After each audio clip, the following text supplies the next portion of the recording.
Hi, I'm Hayley Victoria and welcome back to my crime and policing channel. In today's session, we are looking at the Human Rights Act 1998.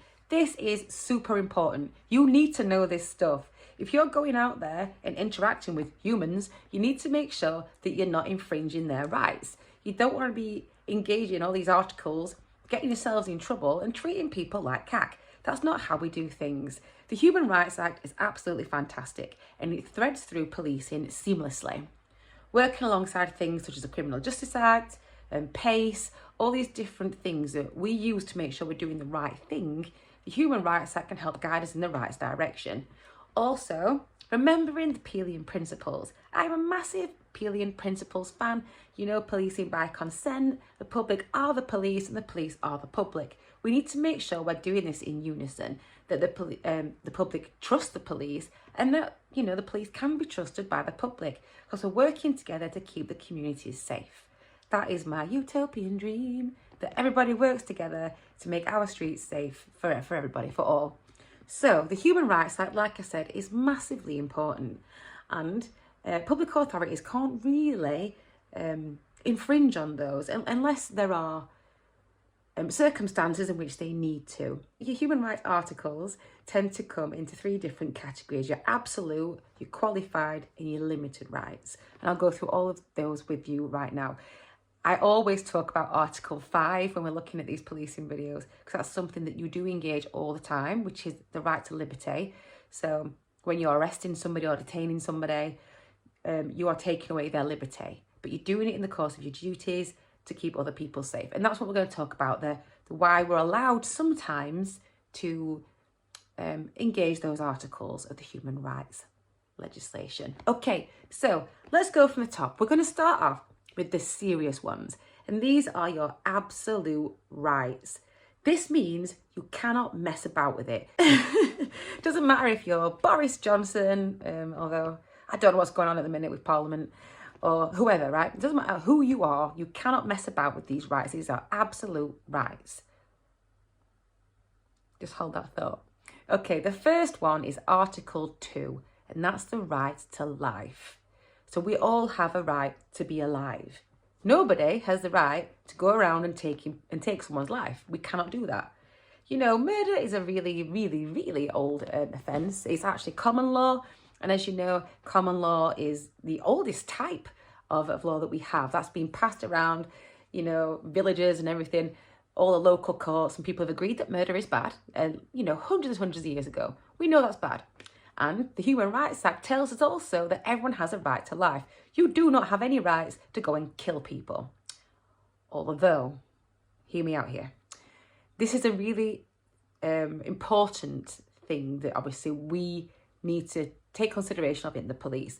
There may be times, very, very rare occurrences, where somebody's life had been taken by a police officer in the line, of course, of their duties to protect other people from mass harm. So people have been shot, obviously, and killed by police officers to stop them going on to cause much more trauma and tragedies.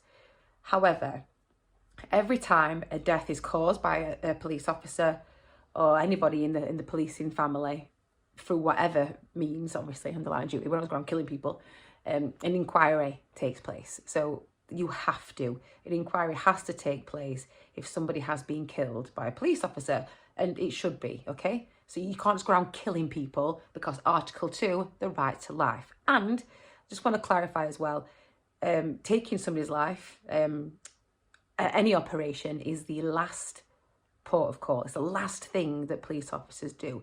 If they can subdue the threat in any other means, they will. So shooting people to kill them is the last thing that they would want to do. It's not something that anybody wants to do. It's the last resort to keep a lot more people safe. So if somebody's threatening to kill lots of people, like an active threat, and the only way to stop them doing that is by, you know, killing that person, that's something they have to do. And they don't just think, oh, I just not shoot him. What they actually do is there's such a huge command structure They've got like firearms, gold commanders and all these people who make that decision. It wouldn't be down to the cop on the street, the firearms officer. It would be people much, much higher up making these decisions, looking at the national decision model, looking at every single other option before they make that decision. But that's Article 2, that's the right to life. Now then, the other absolute rights you do not mess with, and they are Article 3, the prohibition of torture. We don't torture people, kids. Yeah, no one tortures people. Article 3 of the Human Rights Act is an absolute right. There's no reason for anybody to torture anybody, okay? So you don't infringe on that. If what you are doing can be classified as torturous, you're in big trouble. Let's think about what torture is, okay? So let's look at the definition of torture. Okay, so I'm going to read this from the equalityhumanrights.com website, okay? So I'm just going to drop this in there. So torture occurs when someone deliberately causes very serious and cruel suffering, physical or mental, to another person. This might be to punish someone or to intimidate or obtain information from them. So cast your mind back to like the Maguire 7, Stephen Kitchko, where people were oppressed really badly in Interview. We don't do it, okay? So do not subject anybody to anything like that. I hope 100% that if you are training to be a police officer now, or you're in the police, or you're just watching this, you don't ever want to hurt people, okay? It's just not what we do. So that is what Article 3 is. It's freedom from torture and inhumane, degrading treatment. Okay, Article 3. Don't mess with it. It's an absolute right. Article 4, the prohibition of slavery and forced labour. There is no time in the policing world where you need to ever make anybody work, force people to do labour, or make them into a slave. No need for it. You don't have to do it. Good. There's no way you could ever justify doing that, okay? So you don't mess with that one. Absolute right. And also, as a human being, not just a police officer, why would you want to do that? You wouldn't, would you? Because that's a weird thing to do. Okay, the last of our absolute rights is Article number 7, which is no punishment without law. And now you might have noticed that I'm jumping about these articles, but that's just how it is, okay? So Article 2, your right to life. Article 3, prohibition of torture. Article 4, the prohibition of slavery and forced labour. And Article 7, no punishment without law. And that is pretty much self-explanatory, isn't it? You are not there to go around dishing out punishments. You are there to gather information, intelligence, bring it all back, put it in a nice file, pass it off to somebody else. You might have to go to court, obviously. And it gets processed by the criminal justice system. Not you. You are not the judge. You are not the jury. You're part of this network of people who work together to bring justice. It's not your job to go around punishing people. Okay? Next rights we're going to look at are limited rights. Now, what does a limited right mean? That means they can only be restricted in certain circumstances. And as a police officer, you're going to have to engage in some of the articles that I'm going to talk about now. One of them, which I go on about all the time, is Article 5 of the Human Rights Act. And if you've watched these videos before, I'm always on about Article 5, the right to liberty and security.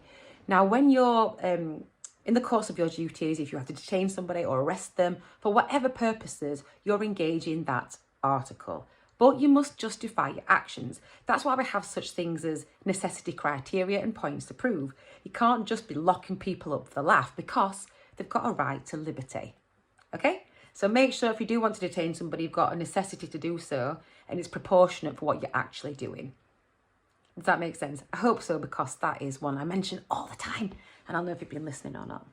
Article 6 is also a limited right, and that is the right to a fair trial. As I mentioned, Article 7, we've done that already, that's an absolute right, and that is no punishment without law. Now then, we are now moving into the qualified rights, but there are some other limited ones first.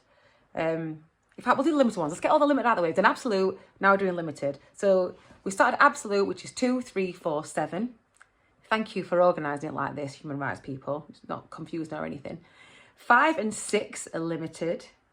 8's qualified. 9's qualified. 10 and 11 are qualified. However, 12 and 14 are limited. You might be thinking, Hayley, you've not mentioned 13 or 1. I'll get to that later. Ignore 13 and 1. They do not exist. for now. So we are going straight to 12 and 14, which are other limited rights. Now, right number 12 is your right to marry. Awesome. Right number 14 is prohibition of discrimination. So they're limited rights as well. So there might be times where you have to engage in those in the course of your duties. But again, you'd have to justify your actions. We then move on to our qualified rights. Now, as a public authority, you can interfere with these rights if it's in the interest of the wider community to protect other people's rights. Now, you might be thinking, what you on about? So if you're doing something which is causing other people's rights to be engaged, then you have to be stopped, obviously, because what you're doing. Everyone has human rights, and you shouldn't be ever, whether you are a police officer or another human, subjecting people to the kind of treatment that you wouldn't want yourself. So let's have a look at these qualified rights then. I mentioned the numbers, but I'll talk about what they are as well. There was number 8, and I mentioned this one all the time, whereas everyone has a right to respect for private and family life. Talk about that one all the time. Number 8, it's important. And you'll be engaging this article if you go into someone's home to search it, because you're in their private family life, okay? It's really important that you know when you are engaging in them that you have the right authority to be there. So make sure that if you do go into someone's home, that you've got you're backed up by something like the Surge Act in place and things like that. Make sure you know your law and how it impacts on human rights. So number 9, again, that one is a qualified right. And that's your freedom of thought, conscience and religion. Nobody should be messing with this, okay? Human rights, by the way, just because it's limited or qualified doesn't mean you can mess about with it. These are human rights. However, there may be times when you need to, like I mentioned, do something to stop someone else harming other people. So that might be where you then, engage on their human rights because they are having an impact on the wider community. Number 10 is your freedom of expression. This one comes out a lot in protests, peaceful protests, please, and demonstrations and things like that. Everyone has a right of freedom of expression as long as you're not impacting on other people negatively. Number 11, again, is a qualified right, and that is your freedom of assembly and association. Again, you might get that at demonstrations and things like that, and peaceful protests. So when people gather to, like the unions go on strike and things like that, they've got a right to be there, a right to do that, as long as they're not impacting on other people's human rights. Whew, that was a biggie, right? Let's just recap on the important parts there. As I mentioned, there are absolute rights which you do not mess about with. However, Article 2, which is the right to life, in the minority of cases, police officers have had to take someone's life to protect many more people's lives. An inquest will always happen if someone has been killed, and it is the last resort. It's not something that anyone plans to do. It's a last resort. Other absolute rights are Articles 3, 4 and 7. Article 3 is a prohibition of torture. You do not ever have an excuse to torture somebody. Article 4 is your prohibition of slavery and forced labour. Again, I can't see any instance in which you would need to make anyone a slave or force them into labour. And Article 7, no punishment without law. That is your absolute rights. Then we moved on to limited rights. And this is where sometimes you might need to engage in them in specific circumstances, such as Article 5, when you take somebody's liberty because they're under arrest or you detain them for some other reason. So your limited rights are 5 and 6, which is your right to liberty and right to a fair trial. And then it was 12 and 14, which is your right to marry. Congratulations. I'll buy a hat. And number 14, which is your prohibition of discrimination. Then we move on to qualified rights. And this is where sometimes you'll have to engage in those to protect the wider community. So if someone's freedom of expression is impacting people's rights to a private family life or gosh knows what else, we have to stop them doing that. If they're impacting the wider community, we're going to engage that right. So the articles which are qualified are 8, 9, which are right to respect for private and family life. And as I mentioned, if you're kicking someone's door in to search the house, you're engaged in that article. Number 9, freedom of thought, conscience and religion. Number 10, freedom of expression. And number 11, the right of assembly and association. They are your human rights. Whew, that you need to lay down after all that. So, as I mentioned at the beginning of the video, the Human Rights Act is massively important. You need to make sure that everything you do is ethical. If you don't know the code of ethics, I suggest you SWAT up, because you're going to need that. It's integral, it's the heart of policing, and it's your job to do the right thing. That's it for today. I understand it's a little bit of a whirlwind, but in the meantime, stay safe, look after yourselves, look after each other, and please don't commit any crimes.